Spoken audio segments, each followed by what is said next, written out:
की market cap, ये company take की दुनिया में एक अलग ही जगह रखती है। सही बात है। और ये सिर्फ किसी एक प्रोडक्ट या आप कहिए एक लीडर की वजह से नहीं है। ये तो दशकों की मेहनत है, स्मार्ट प्लानिंग है और टाइम के साथ बदलने की काबिलियत है। हाँ, तो आज हमारी कोशिश यही रहेगी कि एप्पल की इस लगातार सफलता के पीछे क्या है, इसे थोड़ा गहराई से समझें। हम देखेंगे कि वो अपनी मार्केटिंग और मतलब ब्रांड लॉयल्टी कैसे बनाते हैं। उनका कंपनी चलाने का तरीका भी काफी अलग है, उस पर भी बात करेंगे। बिल्कुल। और नए आइडियाज, इनोवेशन कैसे होता है उनके यहाँ। और हाँ, लीडरशिप का फर्क, स्टीव जॉब्स बनाम टिम कुक। इसके लिए हमने काफी कुछ देखा है, मार्केटिंग के स्टडीज हैं, बिजनेस एनालिसिस है, कंपनी की हिस्ट्री और यहाँ तक कि उनकी ऑर्गेनाइजेशनल स्ट्रक्चर पर अकादमिक रिसर्च भी है। तो मकसद सिर्फ जानना नहीं है कि एप्पल ने क्या किया। नहीं, मकसद है समझना कि उन्होंने ये सब कैसे किया और वो कौन सी चीजें हैं जो उन्हें बाकियों से मतलब सचमुच अलग बनाती हैं। चलिए तो शुरू करते हैं उस चीज से जो शायद सबसे पहले नजर आती है, एप्पल की मार्केटिंग और वो जबरदस्त कस्टमर लॉयल्टी। ये कैसे करते हैं वो, इतना मजबूत कनेक्शन? देखिए, पहली बात तो ये कि वो अपने टारगेट ऑडियंस को बहुत सही पहचानते हैं। वो उन कस्टमर्स पर फोकस करते हैं जो अच्छी क्वालिटी और अनुभव के लिए ज्यादा कीमत देने को तैयार है। जैसे प्रोफेशनल्स, डिजाइनर्स, म्यूजिशियंस। हाँ, वो लोग। और वो आम यूजर भी जो एक प्रीमियम डिवाइस चाहता है। स्टूडेंट्स भी एक बड़ा सेगमेंट है, उनके लिए मैकबुक, आईपैड वगैरह। और ये सिर्फ महंगा सामान बेचना नहीं है, उनकी मार्केटिंग तो प्रोडक्ट के अनुभव पर जोर देती है। डिजाइन कैसा है, चलाने में कितना आसान है, कितना टिकाऊ है। उनके विज्ञापन भी तो अलग होते हैं। हाँ बिल्कुल, वो सीधी सीधी स्पेसिफिकेशंस नहीं बताते। नहीं, वो कहानी सुनाते हैं, विजुअल्स एकदम साफ सुथरे, म्यूजिक अच्छा होता है और टेक्निकल बातें कम। वो चाहते हैं कि प्रोडक्ट खुद बोले और लोगों से इमोशनली जुड़े हैं। बिल्कुल। और ये सब इसलिए काम करता है क्योंकि वो अपने कस्टमर्स की जरूरतों और इच्छाओं को मतलब काफी गहराई से समझते हैं। लेकिन उनकी मार्केटिंग में एक और चीज है जो मुझे बड़ी दिलचस्प लगती है, वो रहस्य वाली बात। लॉन्च से पहले महीनों तक कुछ पता नहीं चलता। हाँ, वो सीक्रेसी या गोपनीयता, ये उनकी एक बहुत सोची समझी रणनीति है। ये लोगों में एक उत्सुकता जगाती है, इंतजार रहता है कि क्या आने वाला है। इससे होता क्या है, मतलब साइकोलॉजिकली? देखिए, इससे लोग अलग अलग भूमिकाओं में बंट जाते हैं। कुछ इनसाइडर होते हैं जिन्हें शायद थोड़ा पहले पता चल जाए, कुछ एस्पिरेंट होते हैं जो जानने के लिए बेताब रहते हैं और बाकी आउटसाइडर। अच्छा। हर किसी को इस रहस्य से एक अलग तरह का जुड़ाव महसूस होता है। किसी को जानने की बेचैनी का मजा आता है, किसी को पता चलने पे खास महसूस होता है। और शायद कुछ लोग वो जानकारी दूसरों को बताकर भी अच्छा महसूस करते होंगे। हाँ बिल्कुल, जैसे कोई हैक या लीक पता चल जाए तो उसे शेयर करना।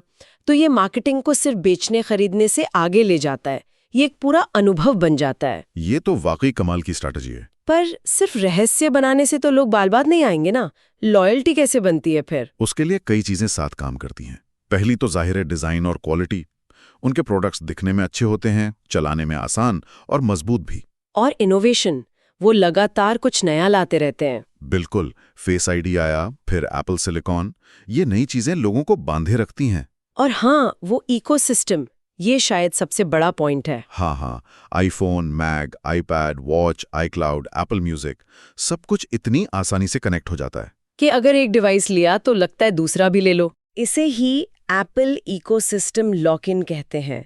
एक बार आप उसमें पूरी तरह आ जाते हैं तो फिर निकलना मुश्किल लगता है, क्योंकि आपका सारा डिजिटल काम उसी से जुड़ा होता है। सही बात है। और फिर एप्पल सिर्फ एक टेक कंपनी नहीं है, वो एक लाइफस्टाइल ब्रांड बन गया है। इनोवेशन, सादगी, प्रीमियम, इन चीजों का सिंबल। वो थिंक डिफरेंट वाला नारा भी तो यही दिखाता है। हाँ, इसके अलावा उनकी कस्टमर सर्विस भी अच्छी है। जीनियस बार है, एप्पल केयर है। और स्टोर्स का एक्सपीरियंस वो भी काफी अलग होता है। हाँ, वो स्टोर्स का डिजाइन, वहाँ वर्कशॉप्स होना, पर्सनल अटेंशन मिलना, ये सब ब्रांड में भरोसा बढ़ाता है। और क्योंकि चीजें महंगी हैं तो एक स्टेटस सिंबल भी बन जाता है। ये भी एक फैक्टर है। और जो ग्राहक खुश होते हैं वो खुद ही दूसरों को बताते हैं। Word of mouth marketing. आजकल वो सोशल रिस्पॉन्सिबिलिटी पर भी काफी बात करते हैं। हाँ, एनवायरनमेंट, एथिकल प्रैक्टिसेस। हाँ, कार्बन न्यूट्रल होने का टारगेट वगैरह। आज के कस्टमर के लिए ये चीजें भी मायने रखती हैं।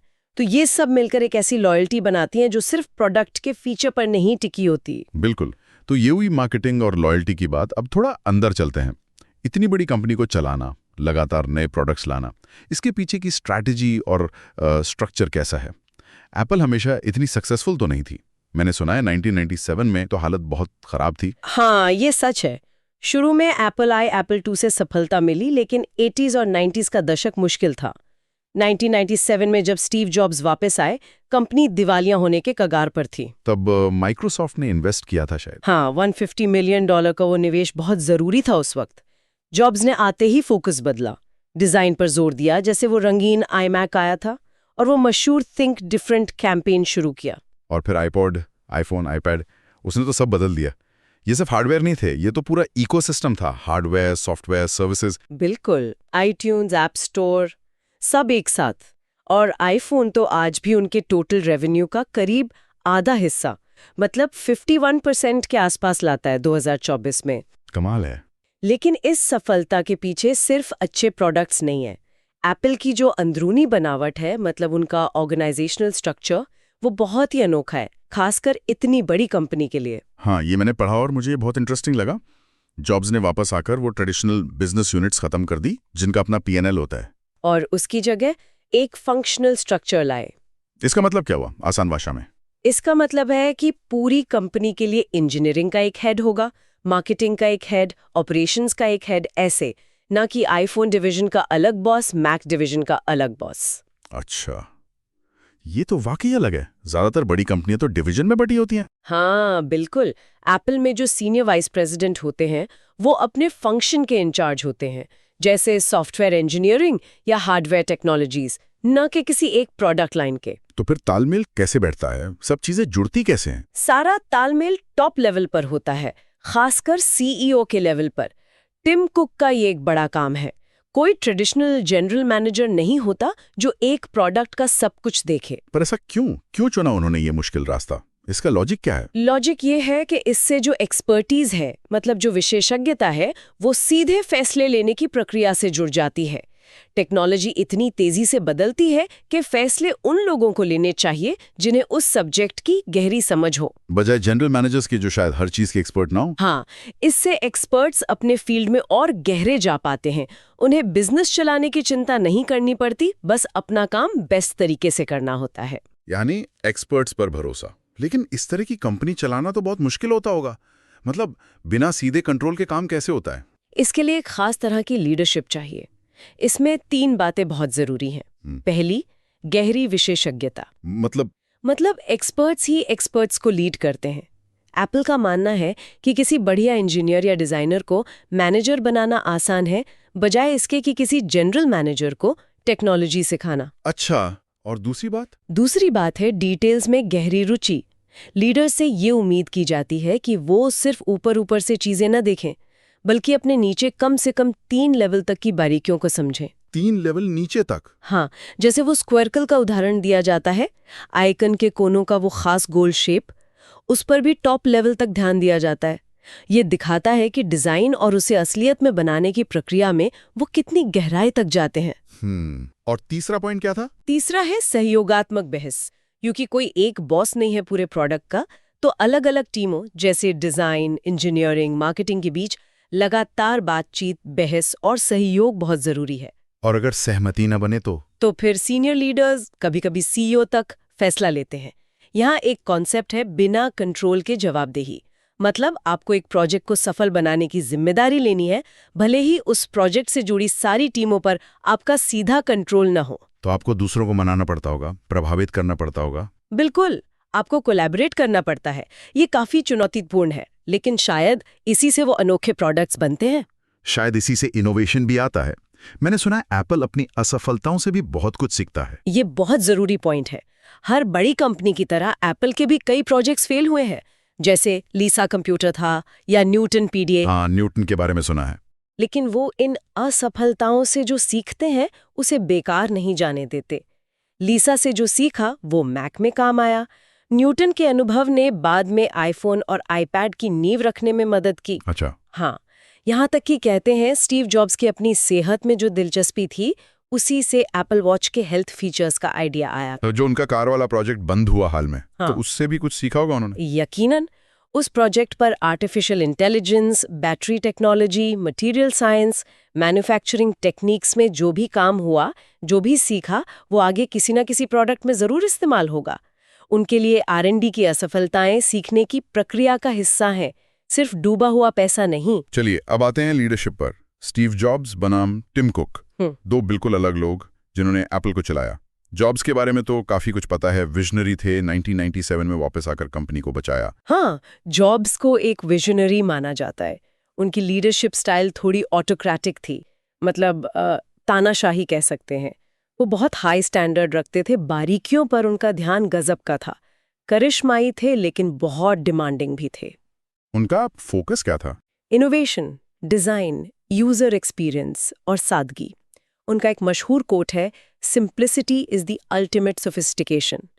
उन्होंने हमेशा टेक्नोलॉजी और लिबरल आर्ट्स मतलब मानविकी के संगम पर जोर दिया। ये एप्पल की पहचान बन गया। और टिम कुक, वो तो जॉब से एकदम अलग लगते हैं। बिल्कुल अलग। टिम कुक को ऑपरेशनल जीनियस कहा जाता है। वो 1998 में ऑपरेशंस हेड बनकर आए थे और उन्होंने एप्पल की पूरी सप्लाई चेन बदल दी। फैक्ट्रियां बंद की, आउटसोर्सिंग को बढ़ाया और कंपोनेंट्स के लिए ऐसे लॉन्ग टर्म सौदे किए जो बाद में बहुत फायदेमंद हुए, जैसे फ्लैश मेमोरी का सौदा। और 2011 में सीईओ बनने के बाद उनकी स्टाइल कैसी रही है? उनकी स्टाइल ज्यादा कोलैबोरेटिव मानी जाती है, मतलब मिलजुल कर काम करने वाली, ज्यादा स्थिर। उनका फोकस 3 चीजों पर बताया जाता है: लोग, स्ट्रैटेजी और एग्जीक्यूशन, यानी उसे लागू करना। उन्होंने कंपनी में कुछ बदलाव भी किए हैं सोशल लेवल पर? हाँ, उन्होंने कंपनी की तरफ से दान देना बढ़ाया है, पर्यावरण और डेटा प्राइवेसी जैसे मुद्दों पर ज्यादा जोर दिया है। वो चीन या डाका जैसे मुद्दों पर स्टैंड लेने से भी पीछे नहीं हटे हैं। कंपनी के अंदर भी उन्होंने बड़े बदलाव किए, जैसे स्कॉट फोर्स्टाइल जैसे बड़े एग्जीक्यूटिव को हटाना। और जॉब्स के बनाए स्ट्रक्चर का क्या किया? उन्होंने उस फंक्शनल स्ट्रक्चर को बनाए रखा है, लेकिन जरूरत के हिसाब से उसे बदला भी है। जैसे हार्डवेयर फंक्शन को 2 हिस्सों में बांटा, एआई और मशीन लर्निंग के लिए एक डेडिकेटेड टीम बनाई। उन्होंने लीडरशिप के तरीकों को भी स्केल करने की कोशिश किया। हाँ, इतनी बड़ी कंपनी को चलाने के लिए उन्होंने लीडरशिप मॉडल को अडेप्ट किया है। एक मॉडल है ओन, लर्न, टीच, डेलीगेट, ताकि लीडर्स ये तय कर सकें कि किस चीज पर खुद ध्यान देना है, क्या सीखना है, क्या टीम को सिखाना है और क्या काम सौंपना है। इसका मकसद है कि कंपनी बड़ी होने पर भी लीडरशिप प्रभावी रहे। और नतीजे तो हम देख ही रहे हैं। कुक के टाइम में एप्पल की ग्रोथ तो कमाल की रही है। बिल्कुल। 2011 से 2020 के बीच ही कंपनी का रेवेन्यू और प्रॉफिट दोगुना हो गया था और उसके बाद भी ग्रोथ जारी है। एप्पल वॉच है, सर्विसेज का बिजनेस बहुत बड़ा हो गया है और खुद के प्रोसेसर यानी एप्पल सिलिकॉन पर जाना, ये सब कुक के दौर के बड़े कदम हैं। तो देखा जाए तो दोनों की स्टाइल बहुत अलग थी, पर दोनों ही एप्पल के लिए जबरदस्त कामयाब रहीं। हाँ, जॉब्स ने क्रांति लाई, एक विजन दिया। कुक ने उसे संभाला, स्थायी बनाया और स्केल किया, नई ऊंचाइयों तक पहुंचाया। ये दिखाता है कि लीडरशिप का कोई एक ही सही तरीका नहीं होता। बिल्कुल, समय और हालात के हिसाब से अलग-अलग अप्रोच काम कर सकती हैं। तो चलिए आज की इस चर्चा को समेटते हैं। हमने देखा कि एप्पल की ये जो लगातार सफलता है, इसके पीछे कई पिलर्स हैं। एक तो उनकी अनोखी मार्केटिंग, जो सिर्फ प्रोडक्ट नहीं बेचती बल्कि लॉयल्टी बनाती है, एक अनुभव देती है। फिर उनकी वो असामान्य ऑर्गेनाइजेशनल संरचना जो एक्सपर्ट्स को आगे रखती है और उन्हें फैसले लेने का अधिकार देती है बजाय जनरल मैनेजर्स के। उनका इनोवेशन का तरीका जो सफलताओं से तो सीखता ही है, पर असफलताओं को भी सीखने का मौका मानता है। और हाँ, 2 बहुत अलग लेकिन अपने अपने समय में बेहद असरदार लीडर्स, स्टीव जॉब्स का वो क्रांतिकारी विजन और टिम कुक का वो स्थिर सधा हुआ विस्तारवादी नजरिया। ये सब मिलकर एप्पल को वो बनाते हैं जो वो आज है। बिल्कुल, ये कॉम्बिनेशन ही इसे इतनी ताकत देता है। और जाते जाते अपने श्रोताओं के लिए एक सवाल छोड़ जाते हैं। क्या एप्पल का ये जो फंक्शनल स्ट्रक्चर है और ये जो एक्सपर्ट्स पर आधारित लीडरशिप का मॉडल है, क्या ये भविष्य में भी उतना ही कारगर रहेगा? खासकर तब जब एप्पल ऐसे नए तकनीकी मैदानों में उतर रही हैं जहां शायद उसके पास पहले से उतनी गहरी इंटरनल एक्सपर्टीज ना हो। ये एक बड़ा सवाल है। हाँ, क्योंकि जैसे जैसे कंपनी और बड़ी और डाइवर्स होती जाएगी, ये स्ट्रक्चर और लीडरशिप स्टाइल नई चुनौतियों का सामना जरूर करेंगे। इस पर सोचना दिलचस्प होगा। बिल्कुल। तो ऐसी सवाल के साथ आज का ये विश्लेषण यहीं समाप्त करते हैं। अगली बार फिर मिलेंगे एक नए विषय की गहराई में उतरने के लिए।